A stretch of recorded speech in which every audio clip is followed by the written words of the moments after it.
Hi everyone, and welcome to the today Falco community call. I'm Leonardo Grasso, and I will MC this call. Before we start, please add yourself under the join section. Thank you. So let's start with the highlights of this week. Firstly, we are really happy to announce the release of Falco 0.24 and also the release of other tools that were updated after the Falco release. In detail, we updated the Client Go library to use the new feature of Falco 0.24. We updated the Falco exporter and also the event generator. I have a question about the Client Go library. Yep. Did we generate that from the protobuf files in the Falco repo themselves? We do. Yep, we do. Can you show me really quick where the protobuf files are? The protobuf files are not copied into the repository, but are fetched by the makefile of client Go and then built in Go. I see. I think that Chris was referring to the client Go, Leo, not only not Falco. Yeah. Exactly. Yeah. Yeah. Sorry, so the reason I'm asking is because in Kubernetes, when we started generating the client for different libraries, we ran into a lot of circular dependency issues in Go. So I just wanted to check and see how we're going about doing this. Yeah. The way that we did here, Chris, cannot generate some issues with the circular dependencies, because basically this client just fetch the protobufs from a single location, which is the Falco repository, which is the only source of truth. So exactly. as long we do not mess up with the proto files into the Falco repository, the Go clients, the Rust clients, and everything else should be okay. Okay. Yeah. Here we go. So we have version proto, output, and schema. And schema proto. Oh, beautiful. Yeah. And this is just our output mechanism that's modeled after our configuration. Exactly. Yep. And also, I think it's important to mention that in this release, there is a breaking change regarding the gRPC, and so the product buffer. Maybe if Leonardo wants to add something about that.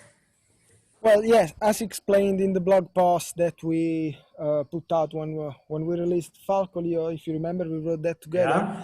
Yeah. Basically, the old subscribe endpoints of the Falco gRPC outputs that was bugged has been renamed into a get.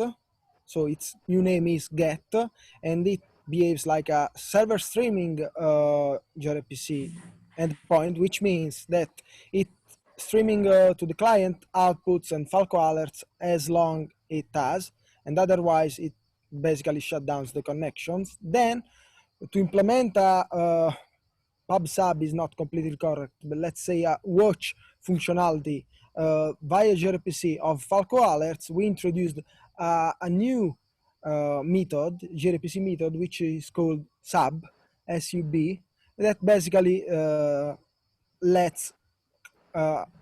allows clients to connect and listen, watch for eventually new Falco alerts coming in. Where is the sub method defined? In the outputs proto. All right, thank you. Leo, go to the, yes. Yeah, it's Chris, the screen sharing. Oh, sorry, Chris. No, it's okay. Sorry.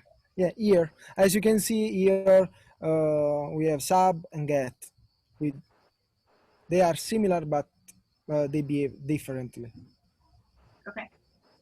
And for completeness, in the clients, Chris, sorry, if you go into client Go, I'm trying to remember where if you go into examples directory, output Unix socket BD, the other one, please. Main go. Here, if you scroll down a bit, basically you have this output switch method that, yes, that's the new, also the new Unix socket that Lorenzo did during this release.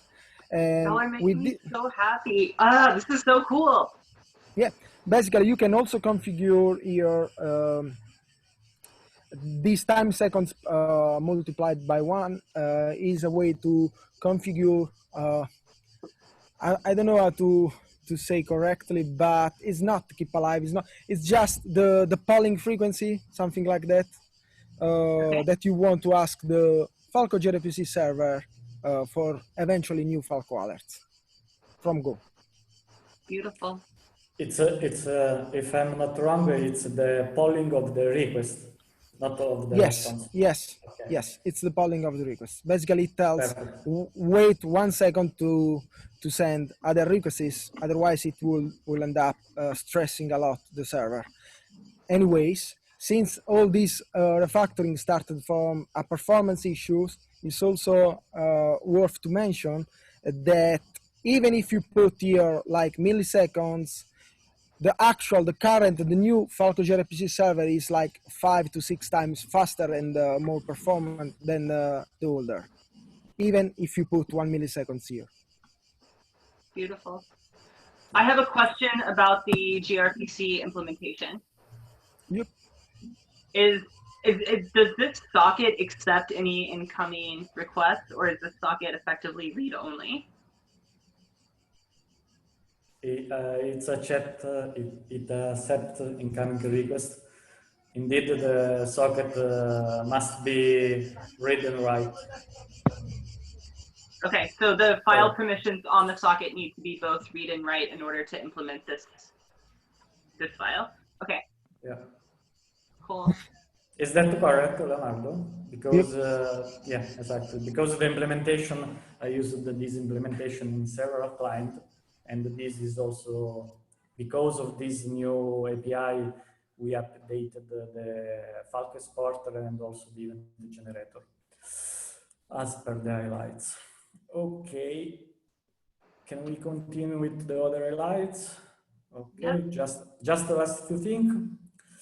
We also released the new Helm chart that now use this Falco version, and we are also happy to announce that now we are listed under hub.helm.sh. We made the PR and the PR was accepted. There is the link in the markdown if you want.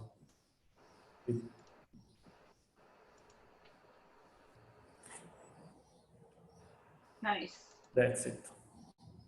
And this is what we talked about yesterday about pulling it back dynamically. Exactly. Okay, cool. That's it. And now with the agenda, the first point. Sorry, question on the Helm chart. Were there any major changes other than just changing the Docker image? Please check the change log.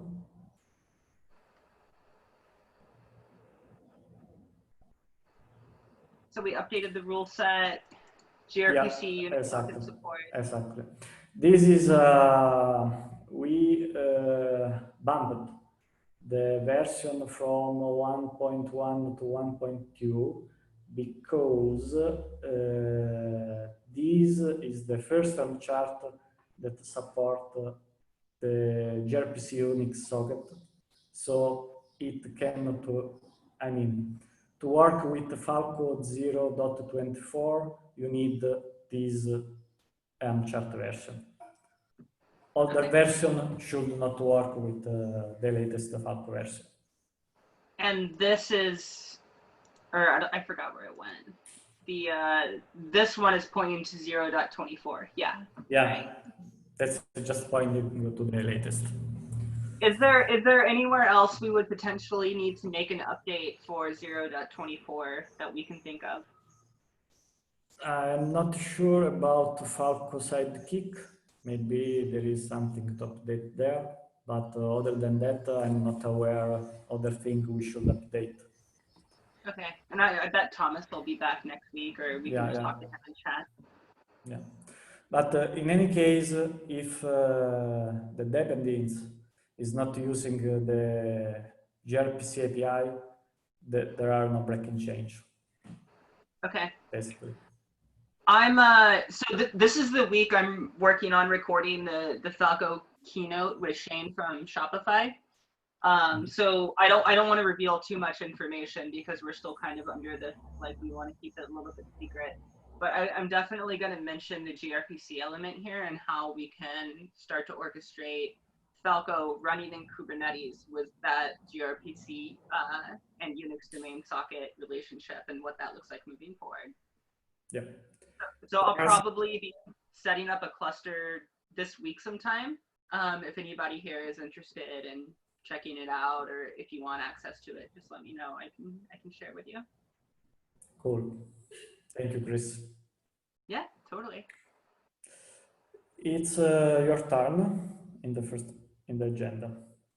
Of course. I added all of these this morning while I was drinking coffee right before the call because I knew we were going to have a quieter call today.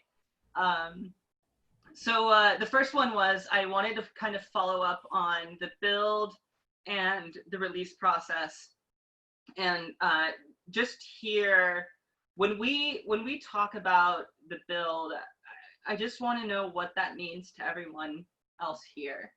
Does the build represent creating artifacts such that people can deploy them in a production environment, or does the build also offer other things like a development workflow as well? Yeah, the build also provides, Chris, facilities, helpers, for example, for the integration test suite of Falco. Specifically, it provides things. I opened a PR past week. I don't remember if it has been merged or not right now, but that PR was just basically reporting some instructions of CMake and make operations, make methods that you have to call to set up locally your environments for running the Falco integration test suite. That also requires other tools, Python and so on, as we all know. So yes, I think that when we talk about Falco build, we refer for sure, first of all, to the process of building the Falco binary, linking the dependencies, either bundling them or not, but also we refer to a set of preparations, a set of preliminary operations that we need, for example, for the tests, even for the Docker images that we use in the tests, if I don't remember it wrong. Yeah. So that's and then finally the packages, the deb, the RPM, we make package. Also, we build also the unit tests that we implemented with the Catch2 framework, which are a different set of tests to the one I was referring 30 seconds ago. But yes, this is my view on the things. There is just one thing that we are not building in the development flow, the Docker image. Is that correct? Yes, the Docker image, basically we do not have the build of Docker images directly tied to our CMakes, because we only build Docker images when we release, which means when we tag or when we merge on the master. In that case, Circle CI basically calls Docker build, which is it's a one-liner. If we want, we can put that into the CMake too, but I don't feel it's very useful for now. How do we do about writing just a regular make file that can do things like create the build directory and give us a same set of CMake flags and just start the process of getting Falco ready to compile? It will writing a makefile. I have some experience with makefiles, and it's a love-hate relationship, as anyone I think with with GNU Make. But Yeah. this is for reason that everyone turns out when the projects are big and there are a lot of directories, a lot of moving parts. People use things like CMake. For sure, there are also others to try to auto create the make files for the different moving parts of the projects, because otherwise writing a single make file or a set of make files to do that manually is crazy. It's simply crazy because we will run into issues like nested make files for sure, the first issue that comes to my mind, and things like that. So I mean, I fought with the CMake that we have, but I think that the condition it is right now, it's more than acceptable. I mean, it's satisfactory. It makes me happy. I For sure, agree. So for sure happier than writing and make files on my I own agree case. too. I agree that I believe the CMake is perfect at generating the makefile. So Falco has a lot of components, and I think the CMake definitely solves the problem of generating the makefiles for all of the individual components, and I don't want to change that. I do think, however, there's a lot that goes into compiling Falco that we just assume from the user.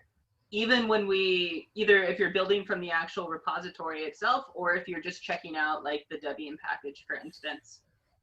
Yeah, So using makefiles for a different use case, which would just be for convenience, might make sense. For instance, I started out with just creating the build directory and using that as my primary way of compiling the driver, compiling the Falco user space, the BPF probe. And now I have container and I have build, and the flags are different, and I build Falco in different ways for different environments. And then even when debugging on GKE, I created a GKE directory and would compile Falco specifically for GKE in a different directory. And I found myself repeating a lot of the same copy and pasting CMake flags and rebuilding the object files for each environment. And just a question of, do we want to try? I use CMake variants for that. It's basically a tool that you can configure different CMake running modes into different directories with different flags, and basically you can create your variant for Falco with BPF, Falco with the kernel module driver, Falco with bundled dependencies, Falco without tests, Falco with tests, and things like that. I mean, also past week while working with Lore on the XecVA filler and the other bug that we discovered into the driver, basically Lorenzo told me a very interesting thing about CMake. Basically, we can configure CMake to do not generate, to generate files for Ninja, which is another builder that seems to work slightly better than Make at guessing the dependency graph of the various Make targets, which is probably the only left problem that we have with the current CMake structure and files. And Ninja seems to work better because when you run Ninja Falco and you miss another target, but the CMake does not declare the Falco target to depend on that, it Ninja guesses it anyway, and so it helps you in having the build pretty straightforward. I just wanted to mention this trick that Lorenzo mentioned me past week. Do you have an example of CMake variant that you can share? Maybe Yeah. later. I think that it's just very easy. We git ignore build dash whatever directories. So you just create a build dash whatever directory and just CMake the difference into that. Even if you don't want to use another tool, I mean, it's just very easy to do that. Yeah, Okay. that's what I do. I was just suggesting having a standard that we could all use for different environments. Yeah, why not? Okay. So the next I think question that I it's have. very healthy for a project at some point, Chris, to have a different way to build it. So, Yeah. you know what I mean? That it's healthy for everyone to be able to build in the way that works for them. Yes, exactly. Okay, I understand. We don't what you're have to saying. force anyone into CMake if they don't want. Okay. But we will continue to release Falco using the CMake builder, so that one will be the one that we, look out more. But if you want to clone Falco and use whatever else, and you want to contribute that workflow, if it's not just a specific thing that only you use in the world, but it's a common use tool like whatever else, that it's not CMake, I think it's reasonable to accept it. Okay. If Makes we have sense. someone who wants it. I have my own build system that I will continue to motor on for my use cases. Of course. Of course. Okay, so the next question is, Leo, do you remember in the chat there was a new person, Tommy, had asked questions about contributing to test infra? Yeah, I supported him this morning a bit, morning time here in Italy, but reading the logs and investigating the pre-built driver set that we have, the issue is not that. I mean, the issue is not that the pre-built for each kernel release is missing, because we have that, but that pre-built. But it seems that basically the Falco driver loader script, when executes the get target ID function, which is the function responsible for guessing the system you're running the script on, is not able to guess the system, and for that reason it stops. If you look on the get, search for get target, and okay, this one, well, yes. Yeah. Basically, if you look at the logs of Tommy, there's this output: detected an unsupported target system. Please get in touch with the Falcon community. And since Tommy is advertising to run Falco on Amazon Linux too, that we support, my idea is that he's not mounting the host root correctly. Yeah. Because if you do not mount the host root correctly, then you're not going to have any of these files, and then you're not going to be able to. Yeah. Gosh. Exactly. Linux is so hard. It doesn't have to be this hard to detect which version of Linux you're running. I know. In fact, at some point I asked Tommy, could you please open an issue with all the details, especially the details about how you installed Falco via Helm, via other methods, manually, because that changes. That can be the reason of this line. Yeah, of this because the script that is mounting the host directory is not that script. Is just another script used as entry point in the Docker image. So if he installed in another way, maybe the host root is not mounted.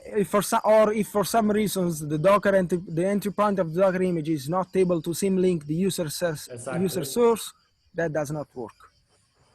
So I hate to say it, because this is the same situation we got into with Kubernetes in the /hack directory, but would it make sense to have a concept of validation in the script that would do things like check and make sure that this directory, whatever the host root is, etc., is mounted and readable and writable before we even move forward in the script? We could check that just to augment the verbosity of this script in case of error. Yeah. So I the think we reason can I'm do at, this, but other than that, we cannot fix the issue. I mean, yeah, I mean, I, it I, I depends. don't think we should be able to fix the issue as much as we could Provide potentially, yeah, we could remove the amount of overhead for ourselves by just making our script smarter. yeah, I agree. or short circuiting the script if that directory is not mounted correctly, if we don't have for reason like that. Exactly. And that way the error message is more of, we're missing a directory, Yeah. fix this problem, and then the rest of the script should work fine. I agree on this because it happened to me even this morning. I was looking reading the message of Tommy. I thought, believing him, that the problem was a missing pre-build, so I lost some time. Then I found the pre-build, and then at that point I read the complete logs, and I found detected and unsupported target system, and so I understood. Oh, the reason is another one. It's not the pre-build that is missing, is that you've not built probably, you've not deployed it probably correctly. Yeah. Although there is, I think, that's important to remember here, that this script, in other use case, should work also when those environment variable is empty. So I think we have to do this check a bit smarter, because the script has to understand if it's okay that the host root is empty or not. Yeah, I would say maybe down here somewhere after we've checked the arguments, just add a new function for validate that just checks the environment to make sure that everything is sane before moving on. And that way we can provide better error messages for the end user. Yeah. I agree. Let's take note of it so we open an issue. Yeah. Okay. Does anybody want to be in charge of opening the issue? I think that you I can also do it. I can do it. you right should now. open because it's your idea, Chris. Okay. Okay. Give me one moment. If y'all want to move on, please go for it. Yeah. Although I think the next issue is also mine, so just give me a moment. Yeah, go, no problem. In here, I will just start it so that I finish it. This is a feature request. Yeah. And we want to improve error handling for, what is it? Driver loader? Falco driver Falco loader? driver loader. Thank you. You're welcome. Okay, that will remind me. And there is well, no, it's not. Okay. Anything else on the build? Oh, so one of the things I wanted to say was to ask if we should add documentation for how to be self-sufficient with adding a pre-built driver to the build process. Right now, I believe it's documented in the test infra repository. And here in driver kit, we have this one. But would we? I feel like we get asked this question maybe once a week. Yeah, about this topic, I'm as soon as I have some spare time. I mentioned this yesterday. I'm preparing a proposal that basically represents the state of art of our driver kit build grid and the future state, which will contain the optimization to save space that I mentioned yesterday, if you remember. So probably that will serve another source of documentation, maybe more extensive, more informative.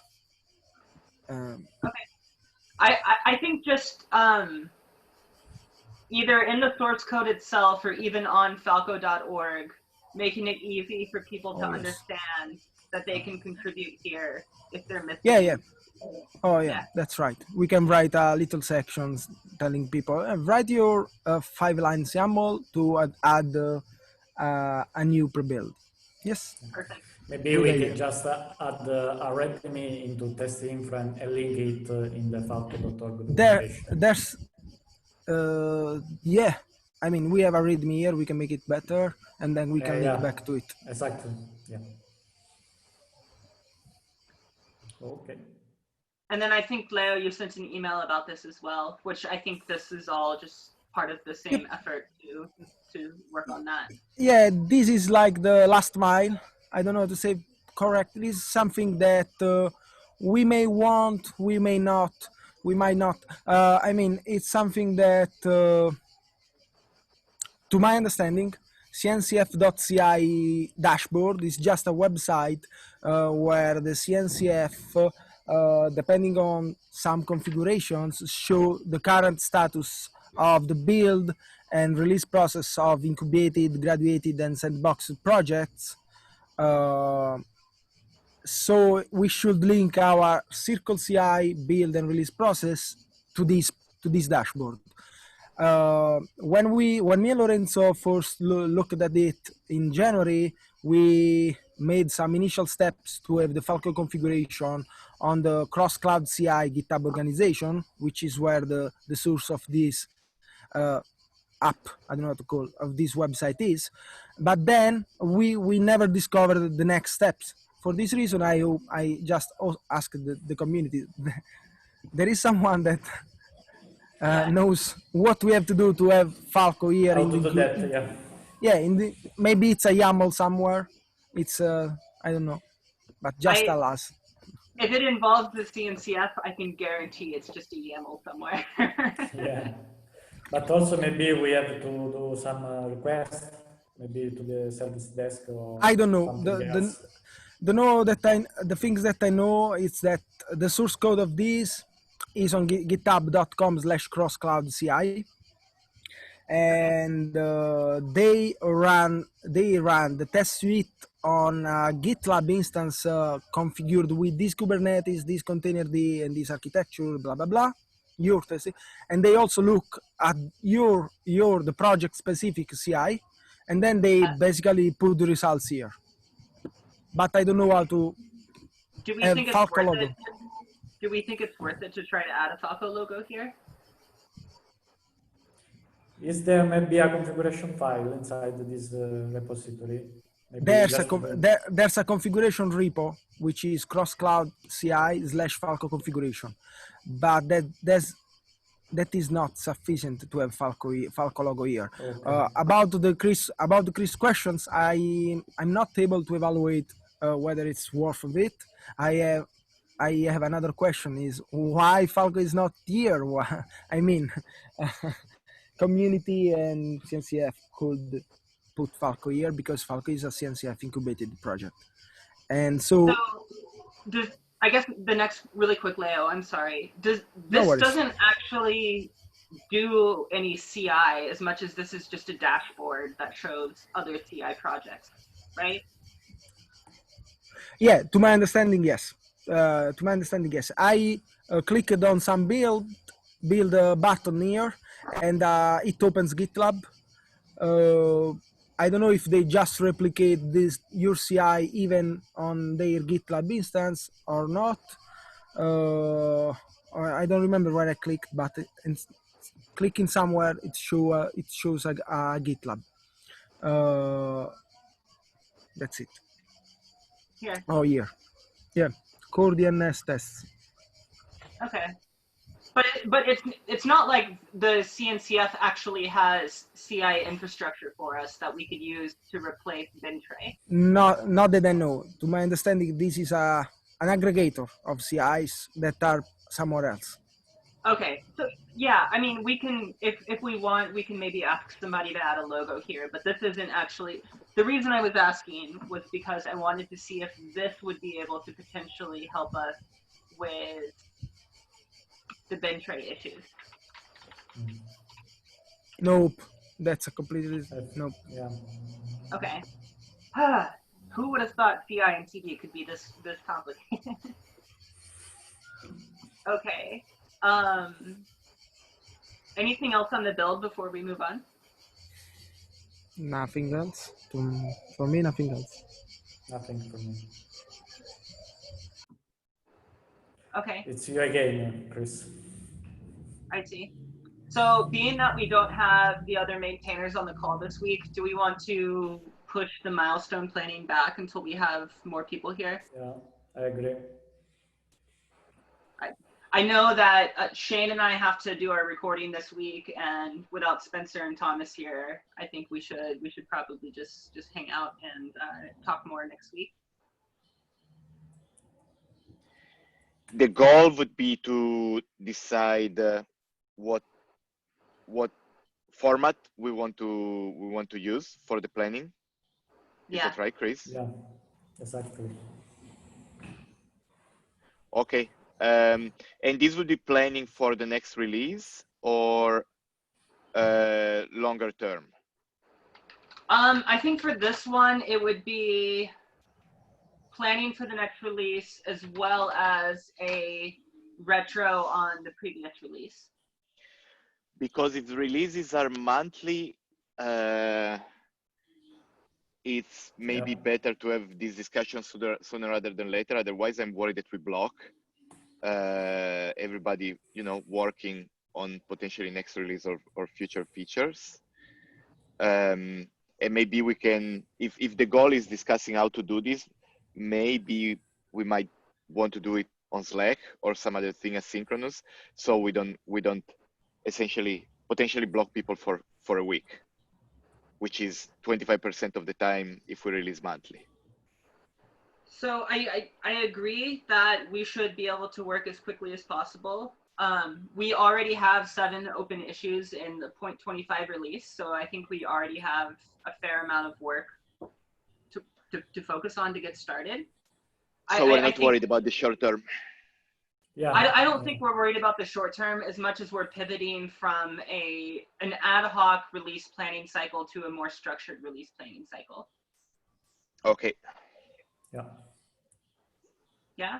I mean, we've done the last 4 releases without community planning. We're just now creating structure around that so that we can involve other people in prioritizing features that are meaningful to them. Okay. Okay. Would it be helpful if I sent just kind of a formal note out to the Slack channel that kind of summarized this and talked about how we're planning on doing release planning next week if folks can attend? Yeah, I agree. Okay.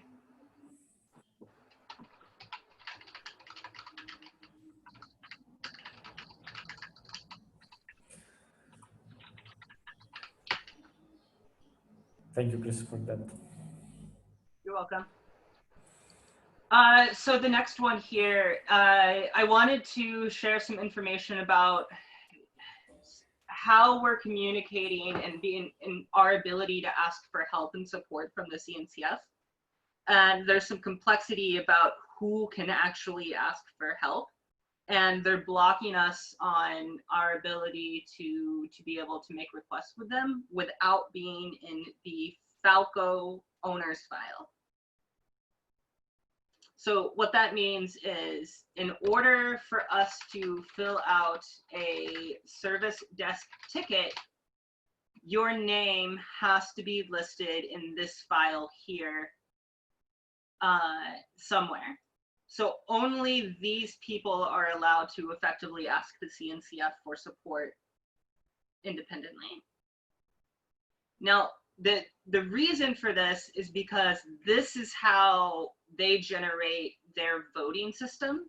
So when we vote for things like TOC members and other elections at the CNCF, this is the file that they use for that. They also use the same file to mandate who can and cannot access the CNCF service desk. So we have a new line of responsibility as every maintainer of the Falco project.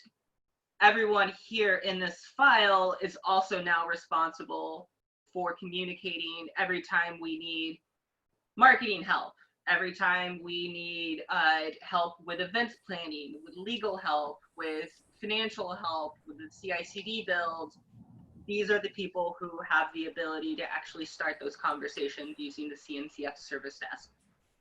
Just a question. So, Sorry, just a question. All of people in this file or just the approvers? I believe it's just the approvers. I can check to be sure, but I'm 90% sure it's just those group of people. Yeah, I think we should be sure about that. I mean, we just have to know that. But I guess So- also only the approvers. This brings me to my next question, which is, at one point, we used to have an owner's file and we used to have a maintainer's file. Now we use Poyana for this file. The CNCF uses this file for a completely different reason, and those two are now conflicting with each other, and it doesn't seem like the CNCF is willing to cater to our use case here. So things to think about: do we want to change what the owner's file means for Falco? Do we want to keep the owner's file as it is? Do we want to introduce a new file that means a different thing to us than it means to the CNCF?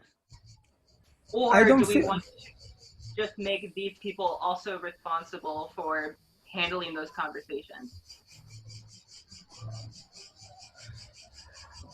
Let's just add 1,000 people to this file. Yeah, just one thing. That's Remember not possible. that the owner's file is also used by GitHub. And Nope. by Poyana. Nope.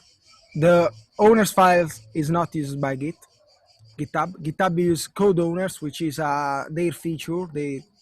It's something. Owner's file is something that Kubernetes introduced, specifically Kubernetes Test Infra, which is another Poyana. So I'm not understanding where the problem is. We are using their same tools. They're exactly same tools.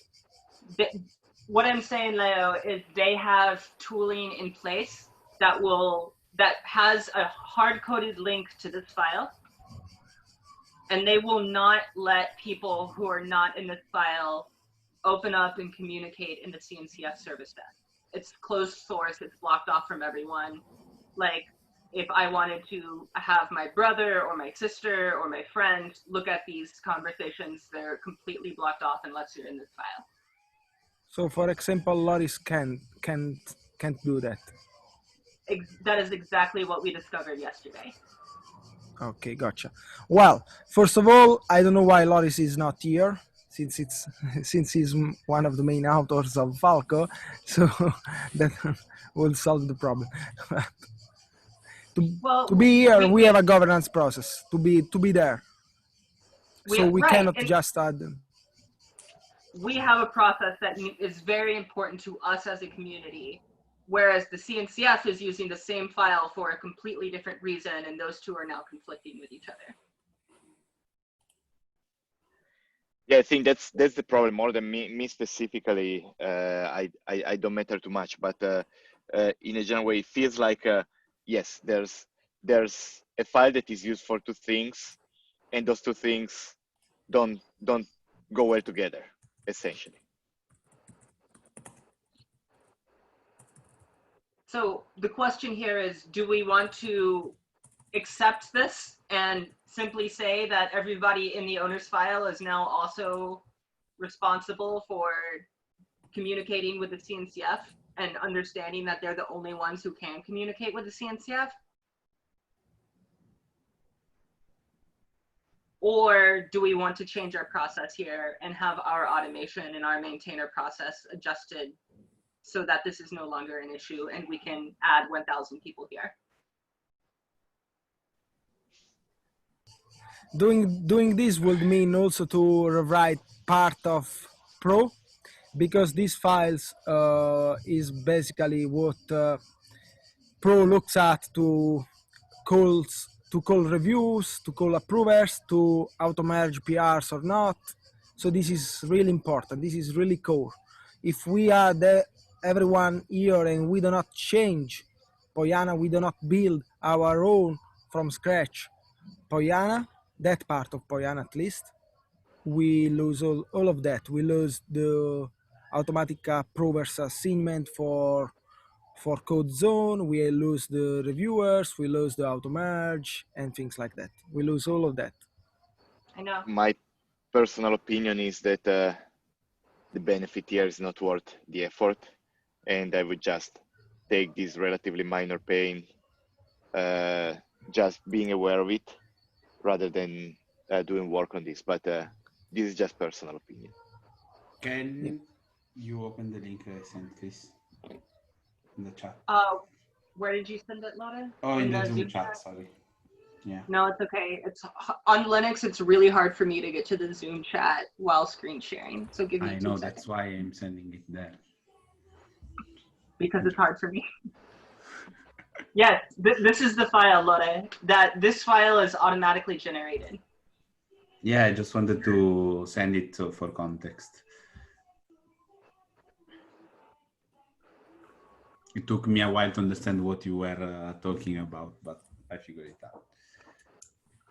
So here's Falco here. And you can see these are the people in the owner's file. And it is not at the organization level, it is at the repository level.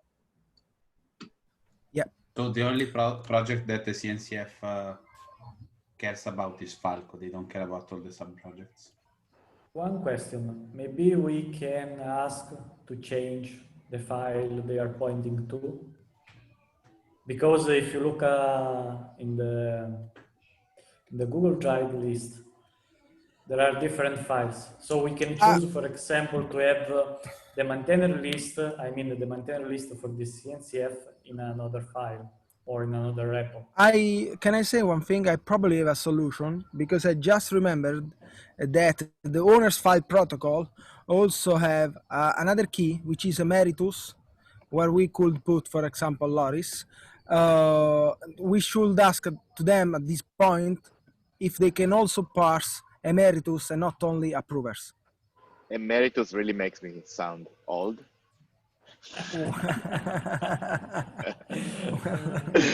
I mean, do they have a section grandpas?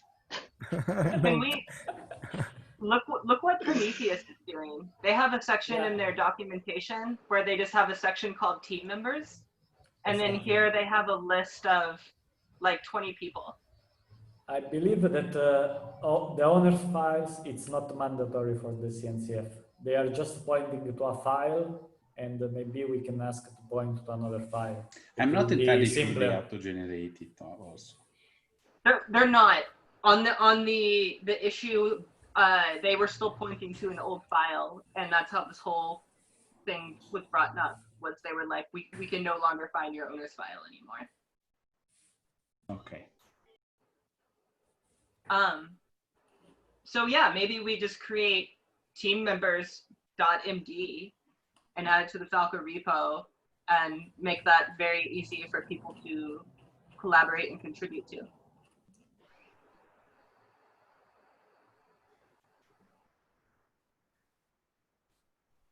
I need to step out, guys. Okay.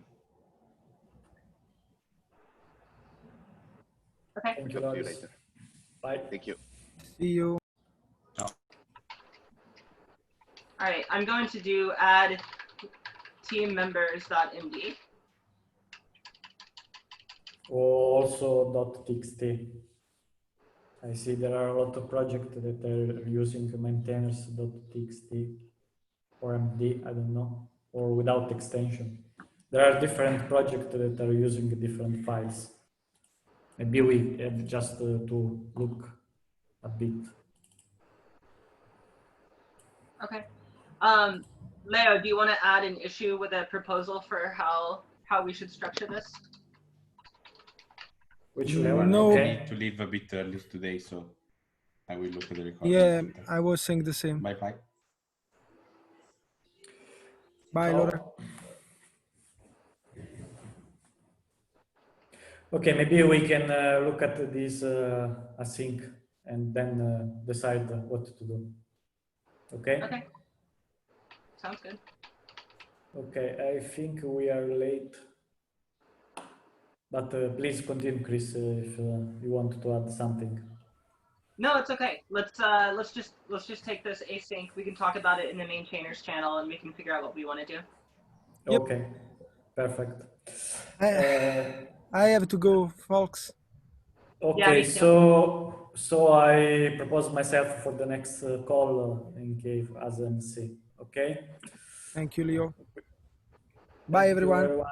Bye bye. Bye. Bye.